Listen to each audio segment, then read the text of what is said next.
Hi hello नमस्कार, मी स्नेहा स्वागत करते तुमचं आपल्याच्या नवीन एका व्हिडिओमध्ये। तर आज आहे नागपंचमी। तर सर्वात पहिल्यांदा माझ्या YouTube फॅमिलीला नागपंचमीच्या खूप साऱ्या मंगलमय अशा शुभेच्छा।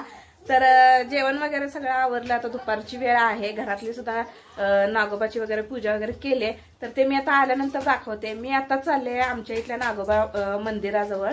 तर तिथे नैवेद्य वगैरे दिला जातो, गर्दी पण भरपूर असते, यात्रा वगैरे भरते थोडीफार। तर तुम्हाला तिथे गेल्यानंतर आता दाखवते। तर चला आपण नागोबाचं दर्शन घेऊया। तर कोल्हापुरातील सायबर कॉलेज चौकातूनच जे सायबर कॉलेज आहे त्याच्या पुढेच काही थोड्या अंतरावर हे नागोबाचं मंदिर आहे। तर इथे भरपूर 5च्या पुढे गर्दी होते, महिला वगैरे एकत्रित येऊन नागोबाची पूजा, लाया, दूध वगैरे नैवेद्य घेऊन इथे येतात आणि एक प्रकारची यात्रा इथे भरली जाते। तर आम्ही सुद्धा आता इथे पोचलेलो आहोत। तर आलोय आता नागोबा मंदिर जवळ।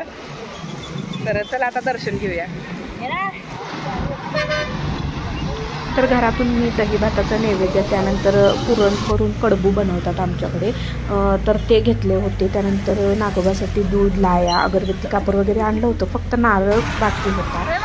तर तोच तिथे स्टॉलवर आम्ही नारळ घेतला आणि त्यानंतर मग अगरबत्ती, कापूर वगैरे लावून एका साईडला आम्ही नैवेद्य वगैरे दिला। नागोबाला दूध, लाया वगैरे अर्पण करायला दिलं आणि त्यानंतर दर्शन करून अभिषेकसुद्धा आम्हाला तिथे मिळाला। तर हे जे आहे हे नागोबाचं मंदिर आहे।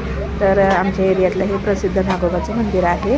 तर आम्ही दरवर्षी इथेच नैवेद्य देतो। मागच्या वर्षी मला इथे नैवेद्य द्यायला जमला नाही, त्यामुळे मग यावेळेस भाची पण पहिली पंचमी होती तिची, ती सुद्धा आली होती।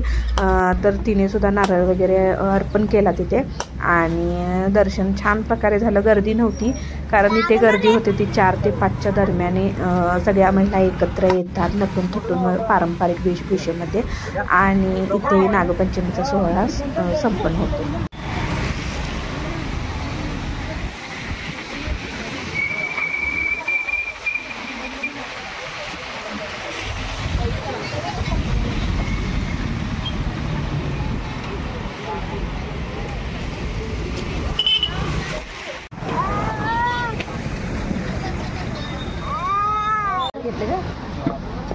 गोरे मावला नाही नारळ नारळ कोण फोडते?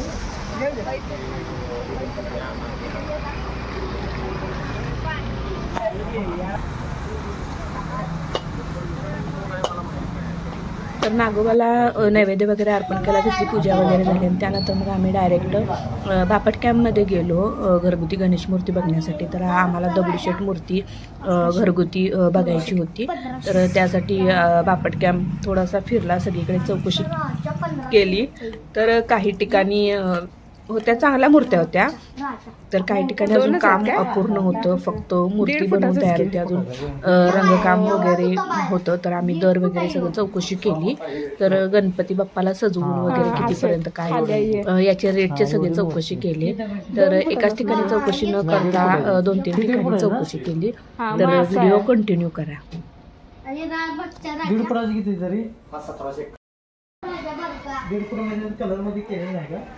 कलर आता अजून नाही केला, हा सेम कलर होणार असं।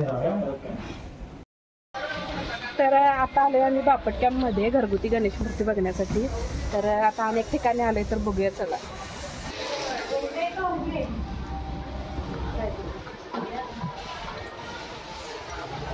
असं एकदम आम्हाला एवढं तिथंच धरती नाही।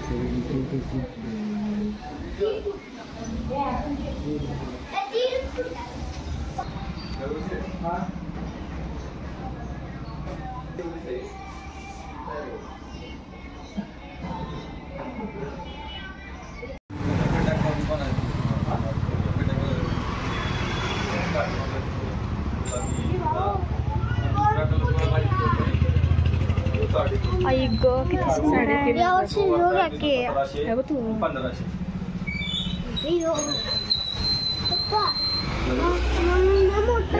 बाप्पाच्या मूर्त्या वगैरे बघितल्या, सगळी चौकशी केली आणि तिथून मग येता मार्केट यार्ड जवळच हे बॅटचे स्टॉल असतात। तर तिथे अर्णवला बॅट घ्यायची होती, कारण आम्ही जेव्हा अक्कलकोटला गेलो होतो त्यावेळेस त्याचा हट्ट होता तिथे बॅट बॉल पाहिजे म्हणून।